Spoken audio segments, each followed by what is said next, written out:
شروع اللہ کا نام لے کر جو بڑا مہربان نہایت رحم والا ہے۔ السلام علیکم سامعین محترم، امید ہے آپ سب لوگ خیر و عافیت سے ہوں گے۔ آج ایک حدیث مبارکہ آپ کو پڑھ کر سنواتا ہوں۔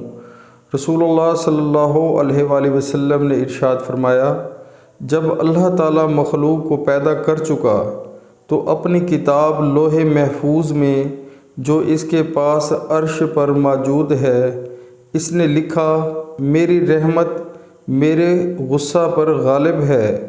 سبحان اللہ، سبحان اللہ۔ پیارے مسلمانوں، اس حدیث مبارک میں ہمیں بتایا جا رہا ہے کہ اللہ تعالیٰ کو جو غصہ ہے وہ بہت زیادہ ہے، لیکن جو اللہ تعالیٰ کی رحمت ہے وہ غصے پر غالب ہے۔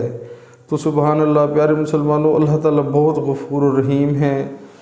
اللہ تعالیٰ جو ہے ہمیں ہمارے گناہوں پر فوراً نہیں پکڑتا، تو ہمیں اس چیز کا خیال کرنا چاہیے کہ جو ہماری زندگی ہے، اس دنیا میں جتنے بھی دن ہم ہیں، ہماری لائف ہے، ہمیں اس کا ٹائم نہیں ویسٹ کرنا چاہیے، ایسے ہی نہیں گزار دینی چاہیے صرف دنیاوی کاموں میں، اور اللہ اور اللہ کے رسول صلی اللہ علیہ وآلہ وسلم کے حکموں کے مطابق زندگی گزارنی چاہیے۔ دنیا بھی انسان پر لازم ہے کہ یہاں پر رہنے کے لیے انسان نے روزی کے لیے تلاش کرنی ہے اور دنیاوی کام بھی کرنے ہیں، لیکن اس کے ساتھ ساتھ ہمیں دین اسلام پر بھی چلنا ہے اور اللہ کے حکم ماننے ہیں۔ لیکن افسوس سے کہنا پڑتا ہے پیارے مسلمانوں کہ ہم جو کلمہ گو ہیں، پوری دنیا میں جتنے بھی مسلمان ہیں، بس ہم ایک ہی طرف لگ چکے ہیں، دنیا کی طرف۔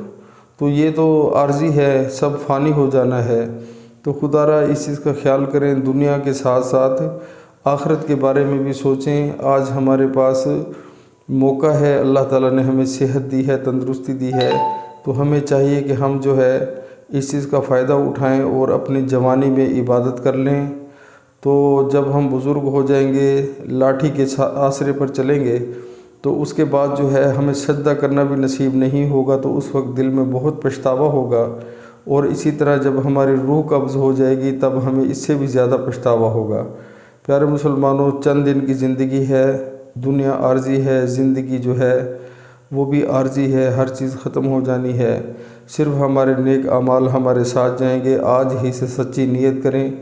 سب سے پہلا سٹیپ نماز کیا ہے، نماز پڑھیں، اس کے بعد انشاءاللہ اللہ تعالیٰ ہمیں اپنے رستے پر چلاتا جائے گا اور ہمیں ہدایت دیتا جائے گا۔ نماز لازمی ہے، تو سب سے پہلے نماز شروع کریں، عمل کریں، بہت فائدہ ہوگا۔ السلام علیکم۔